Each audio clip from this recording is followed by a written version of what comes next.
सीधा सवाल में बात होगी बिहार की, बिहार विधानसभा चुनाव की, सीटों के बंटवारे की। और बिल्कुल देसी भाषा में कहूं, चालू भाषा में वो कहते हैं ना कि रायता फैल गया है और ये सिमटने का नाम नहीं ले रहा।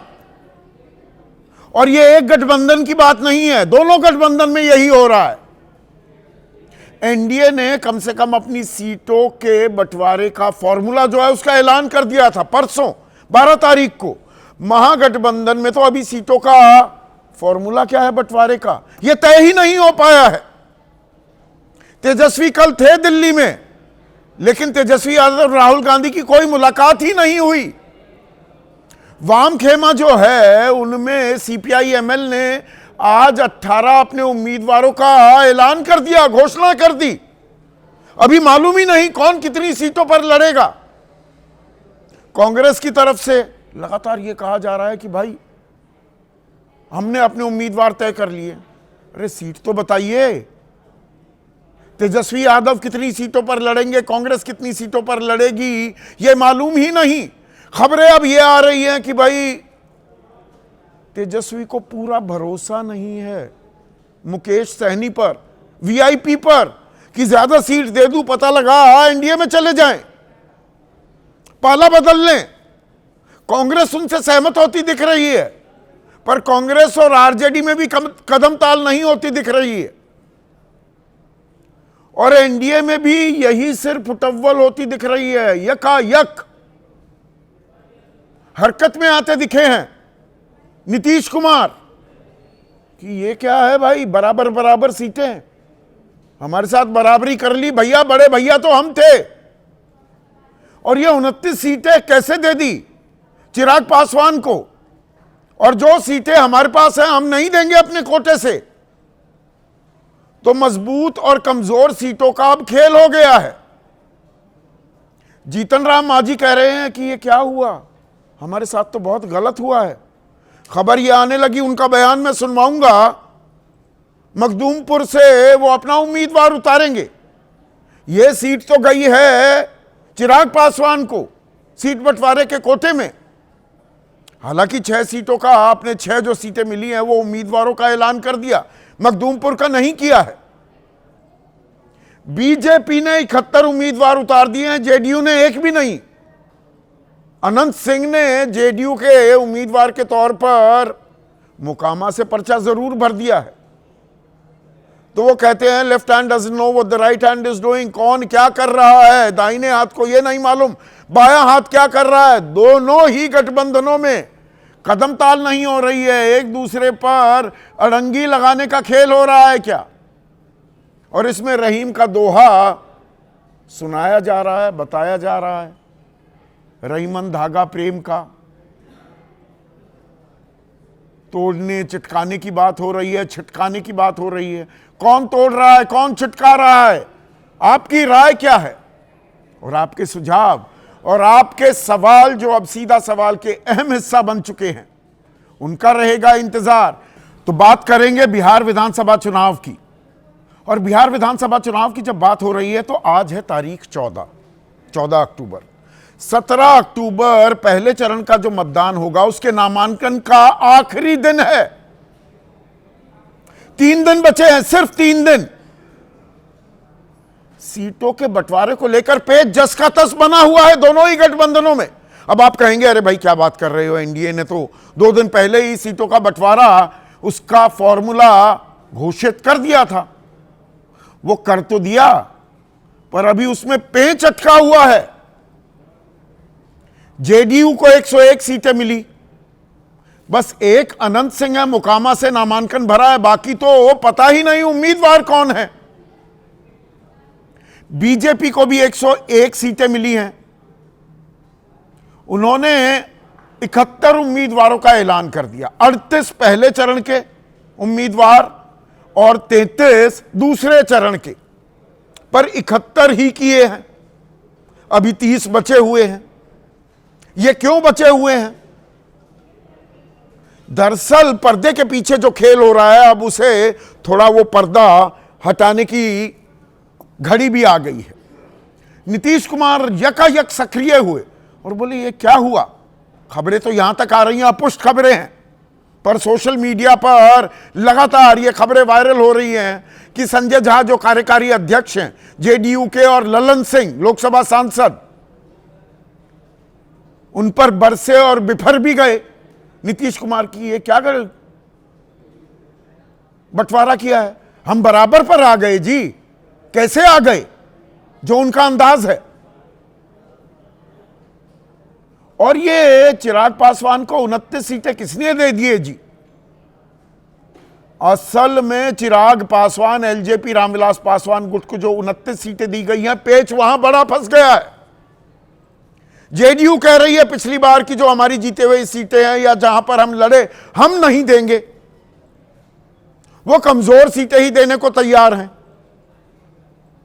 जो उनके खाते से एलजेपी रामविलास पासवान गुट के पास जाएंगी। और तीसरा दिन हो गया है लगातार दर्शकों, एलजेपी रामविलास पासवान गुट के प्रवक्ता जो बुलाने से पहले आ जाते थे स्टूडियो, चर्चा में शामिल हो जाते थे, वो मौन व्रत धारण करके बैठ गए हैं, चुप्पी साध ली है, मुंह पर ताला लगा लिया, क्योंकि फॉर्मूला तो हो गया, उसमें फिर से कुछ बदलाव ना हो जाए, कहीं मुंह से कुछ बात ना निकल जाए। और नीतीश कुमार और सीट भी मांग रहे हैं, और साथ ही साथ खबर यह भी आ रही है कि नीतीश कुमार कह रहे हैं कि देखिए ये नेतृत्व वगैरह वाली बातें तो ठीक है अपनी जगह, मेरा नेतृत्व होगा, चेहरा बाकायदा मुख्यमंत्री पद के चेहरे के तौर पर मेरे नाम की घोषणा की जाए। तो अभी अंदर खाने बातचीतों का दौर चल रहा है। कल यहां पर जरूरी बात यह है समझने की और गौर करने की, एनडीए की साझा प्रेस कॉन्फ्रेंस होने वाली थी, वो प्रेस कॉन्फ्रेंस ही नहीं हुई है। हालांकि बीजेपी ने अपने 71 उम्मीदवारों की घोषणा कर दी, जेडीयू नहीं कर रहा है। और जेडीयू की तरफ से किस तरह के विरोधाभासी बयान आ रहे हैं, उनके प्रवक्ता, उनके सबसे वरिष्ठ नेताओं में से एक और उनके कार्यकारी अध्यक्ष, तीनों के बयान जरा आप सुनिए पहले। गठबंधन का जो सीट शेयरिंग का मामला है, जब तक साझा पीसी नहीं हो जाता, इसको माना नहीं जा सकता। विपक्ष के लोग बैठ करके, उनको पता है कि चुनाव मैदान में वो साफ हो चुके हैं, अरे फील्ड में चल के लड़ो ना। एनडीए में क्या हो रहा है, ये बैठ करके र्यूमर स्टोरी प्लांट बैठ करवा रहे हैं। एलजेपी का, हम का और उसकी कुशवाहा जी की पार्टी का सवाल है। उनका गठबंधन भारतीय जनता पार्टी के साथ है, हमारे साथ नहीं है। हम तो जब ब्रॉड बेस होता है तो उसके हिस्से बनते हैं। लिहाजा भारतीय जनता पार्टी का जो कुशल नेतृत्व है वो इन समस्याओं को 1-2 दिन में सुलझा लेगा, ऐसी हमें उम्मीद है। तो आपने गौर किया बयानों पर? एक थे हेमराज राम, प्रवक्ता हैं जेडीयू के, वो कह रहे हैं जब तक साझा प्रेस कॉन्फ्रेंस नहीं होती, सीट बंटवारा फाइनल नहीं है। और कार्यकारी अध्यक्ष संजय झा क्या कह रहे हैं, ये विपक्ष फैला रहा है अफवाहें। तो उनके सबसे वरिष्ठ नेताओं में से एक और सलाहकार रहे हैं नीतीश कुमार के, लोकसभा राज्यसभा दोनों के सांसद रह चुके हैं, केसी त्यागी क्या कह रहे हैं, गौर किया आपने? कि चिराग पासवान, जीतन राम मांझी और उपेंद्र कुशवाहा का गठबंधन समझौता है बीजेपी के साथ, यानी कि उनका कोई लेना देना नहीं है, पल्ला झाड़ लिया है, कन्नी काट ली है जेडीयू ने चिराग पासवान से, जीतन राम मांझी से भी और उपेंद्र कुशवाहा की ये बीजेपी के साथ है भाई उनका समझौता। तो इसके मतलब क्या निकलते हैं, इसके मायने क्या हैं? ऑल इज नॉट वेल, दिक्कत तो है और समस्या गंभीर होती जा रही है क्या? अब जीतन राम मांझी ने, हम उनकी जो पार्टी है, अपने 6 उम्मीदवार, 6 सीट मिली हैं, उनकी घोषणा कर दी। लेकिन उससे पहले जीतन राम मांझी क्या बोले, उसको भी जरा सुन लीजिए। हम भी जो बोध गया से पार्टिकुलर नेता का जो सीट मिला है वहाँ, और मखदूमपुर से जो सीट मिला है वहाँ भी हम अपना लोगों को सिंबल दे रहे हैं। तो गया जी की भी बात कर रहे हैं, मखदूमपुर पर भी अपना उम्मीदवार उतारेंगे, यानी कि 6 पर सिलसिला नहीं थमने वाला है। और उपेंद्र कुशवाहा तो कह ही रहे हैं कि हमारे साथ गलत हो रहा है। तो क्या कुछ नए समीकरण भी बन सकते हैं? क्या रूठने मनाने का ये सिलसिला और लंबा खिंच सकता है? भाई 3 दिन बचे हैं पहले चरण के लिए, नामांकन के लिए। और उधर अगर हम महागठबंधन की बात करें, वहां भी सब कुछ ठीक ठाक नहीं है। कल तेजस्वी दिल्ली में थे, पर दिलचस्प और अजीबोगरीब बात यह है भाई, जब आखिरी सारे पेच टाइट करने का मौका है और दस्तूर भी है और जगह भी है और सारे हैं आप वहां पर, मुकेश सैनी भी तो पहुंचे थे ना कल कि महागठबंधन थोड़ा अस्वस्थ है और उपचार के लिए डॉक्टर दिल्ली में मौजूद हैं, तो डॉक्टरों ने तो उपचार किया ही नहीं, आपस में मिले ही नहीं तेजस्वी और राहुल गांधी। राहुल गांधी आज तो चले गए, वो हरियाणा में चंडीगढ़ में थे। आईपीएस वाई पूरण जिन्होंने खुदकुशी कर ली थी, उनके परिवार के साथ संवेदनाएं साझा कर रहे थे।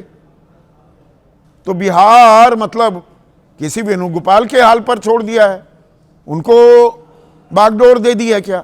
या कृष्णा अल्लावरू करेंगे सारी बातचीत? और ये कब होगी, तय कब होगी? जो भाकपा माले है सीपीआई-एमएल, उसने 18 अपने उम्मीदवारों का ऐलान कर दिया है, घोषणा भी कर दी। कुछ सिंबल दिए जा रहे हैं, आरजेडी भी सिंबल दे रहा है, तो सामने क्यों नहीं आ रहे हैं? पेच कहां है, दिक्कत कहां है? मुकेश सैनी चिंता का सबब बन गए हैं क्या? उनकी विश्वसनीयता, उन पर भरोसा नहीं कर पा रहे हैं क्या तेजस्वी? और सुर में सुर कांग्रेस भी मिला रही है क्या? मुकेश सैनी वापस लौट गए हैं, वो कह रहे हैं कि नहीं देखिए उप मुख्यमंत्री तो मैं ही बनूंगा। अभी मुख्यमंत्री के चेहरे को लेकर भी मुहर नहीं लगा रही है कांग्रेस। तो कब होगा ऐलान? और इस घमासान में किसका नफा, किसका नुकसान? कौन है ज्यादा टेंशन में? यह भी तो अपने आप में सवाल हैं, ताल तो सब ठोक रहे हैं। मृत्युंजय तिवारी आरजेडी के कहते हैं एनडीए की नैया डूबेगी, अब की बार यह तय है, बहुत जल्द ही बिहार की राजनीति में बड़ा खेला होगा। महागठबंधन में सीट बंटवारे पर किसी भी वक्त ऐलान, अब वो किस वक्त होगा? इंतजार लंबा खिंचता जा रहा है। सम्राट चौधरी कह रहे हैं नीतीश जी के नेतृत्व में पूरा एनडीए एकजुट है, सीट बंटवारे पर जल्द स्थिति साफ होगी। खुद मान रहे हैं स्थिति साफ नहीं है। ऐसे में आज का सीधा सवाल अब आपके स्क्रीन पर आता हुआ, रहीमन धागा गठबंधन का कौन तोड़े कौन छिटकाए? अरे ये तो सवाल ही गायब हो गया, ग्राफिक्स में आया ही नहीं। और ये मैं सवाल क्यों बनाया, ये भी तो आपको बताना जरूरी है ना दर्शकों। रहीम का दोहा है, दरअसल मनोज झा जो राज्यसभा सांसद हैं आरजेडी के, उन्होंने आज एक ट्वीट किया था, रहीमन धागा प्रेम का मत तोड़ो छिटकाए, टूटे से फिर ना मिले, मिले गांठ परी जाए। तो इस पर राज्यसभा सांसद ही हैं कांग्रेस की तरफ से इमरान प्रतापगढ़ी, उन्होंने कहा पानी आंख में भरकर लाया जा सकता है, अब भी जलता शहर बचाया जा सकता है। जलता शहर शब्द इस्तेमाल कर रहे हैं। गठबंधन जल रहा है क्या? इसीलिए यह सवाल ले आइए सवाल को पीसीआर, इतना हड़बड़ी में क्यों होने लग जाते हैं? रहीमन धागा गठबंधन का कौन तोड़े कौन छिटकाए, एनडीए या महागठबंधन? किस खेमे में ज्यादा टेंशन?